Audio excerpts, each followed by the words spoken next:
അസ്സലാമു അലൈക്കും വറഹ്മത്തുള്ളാഹി. ബിസ്മില്ലാഹിർ റഹ്മാനിർ റഹീം. ഇസ്ലാമിനെ തങ്ങളുടെ ജീവിതത്തിൻ്റെ വിജയവഴിയായി കണ്ട് അത് സ്വീകരിക്കുകയായിരുന്നു നബി സല്ലല്ലാഹു അലൈഹി വസല്ലമയുടെ ആദ്യകാല പ്രബോധിതരായിരുന്ന ഖുറൈശികൾ ചെയ്യേണ്ടിയിരുന്നത്. കാരണം അവരുടെ തന്നെ ഇഹത്തിലും പരത്തിലുമുള്ള നന്മ ഉദ്ദേശിച്ചുകൊണ്ടാണ് നബി സല്ലല്ലാഹു അലൈഹി വസല്ലം അത് പ്രബോധനം ചെയ്തത്. വ്യക്തമായ തെളിവുകളുടെ അടിസ്ഥാനത്തിലാണ് അവർക്ക് നന്നായി മനസ്സിലാവുന്ന ഭാഷയിൽ അവരുടെ മുമ്പിൽ ഏകദൈവ വിശ്വാസത്തെയും പരലോക വിശ്വാസത്തെയും അവതരിപ്പിക്കുന്നതാകട്ടെ അവരുടെ കൂട്ടത്തിൽ ഏറ്റവും വിശിഷ്ടനായ സ്വഭാവ മഹിമയിൽ ഏറ്റവും മുന്നിൽ നിൽക്കുന്നവൻ എന്ന് അവർ തന്നെ ആ നാട് മൊത്തം അംഗീകരിച്ച് ആദരിച്ച വ്യക്തി.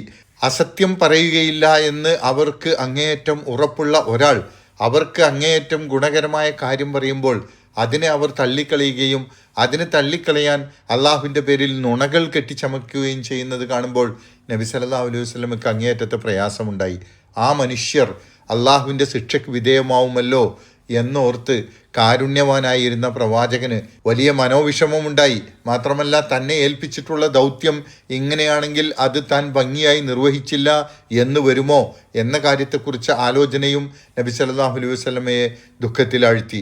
അതുകൊണ്ട് എങ്ങനെയെങ്കിലും അവർ വിശ്വസിക്കാൻ വേണ്ടി നബി സല്ലല്ലാഹു അലൈഹി വസല്ലം അവരുടെ പിന്നാലെ നടക്കുകയും അവർ അത് തള്ളിക്കളയുമ്പോൾ നബി സല്ലല്ലാഹു അലൈഹി വസല്ലം തിരുമേനിക്ക് അങ്ങേയറ്റത്തെ മനോവിഷമം ഉണ്ടാവുകയും ചെയ്തപ്പോൾ നബി സല്ലല്ലാഹു അലൈഹി വസല്ലമയെ ആശ്വസിപ്പിച്ചുകൊണ്ട് അള്ളാഹു പറയുന്ന കാര്യമാണ് ഇന്ന് പഠിക്കുന്ന 6-ാമത്തെ ആയത്തിലുള്ളത്. ഫല അല്ലക ബാഹി ഉൻ നഫ്സക, നബിയെ താങ്കളെ തന്നെ നശിപ്പിക്കുന്നവനായേക്കുമല്ലോ. ഈ അവസ്ഥയിൽ പോയാൽ താങ്കളുടെ ജീവൻ തന്നെ അപകടത്തിലാക്കുമല്ലോ. ഫല അല്ലക, താങ്കൾ ആയേക്കുമല്ലോ, ബാഹി ഉൻ, ജീവൻ അപകടപ്പെടുത്തുന്നവൻ. പിരടിക്ക് ചേർന്നുള്ള ഒരു ഞരമ്പുണ്ടല്ലോ, മൃഗങ്ങളെ കശാപ്പ് ചെയ്യുമ്പോൾ ആ ഞരമ്പ് മുറിച്ച് കളയുമ്പോഴാണല്ലോ ജീവൻ പോയി എന്ന് ഉറപ്പുവരുത്തുക. ആ ഞരമ്പിന് ബിഹാ എന്നാണ് പറയുക.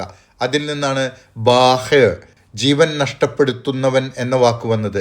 താങ്കൾ സ്വയം ജീവൻ നഷ്ടപ്പെടുത്തുമല്ലോ.